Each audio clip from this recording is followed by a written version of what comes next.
Paminawa ang tulumanon. Sensorly Ate Arlene.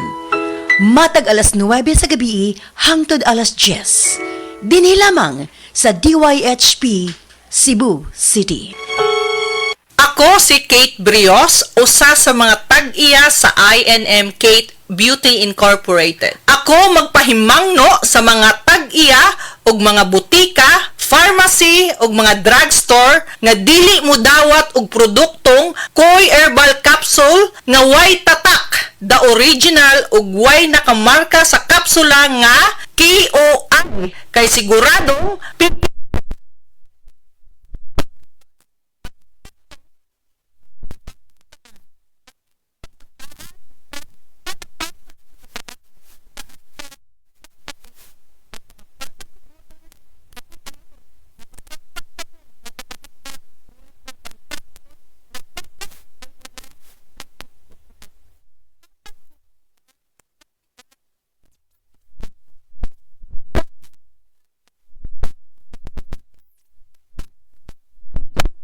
o transaction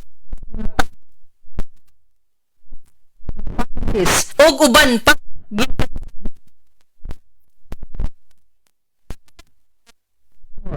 daghang salamat.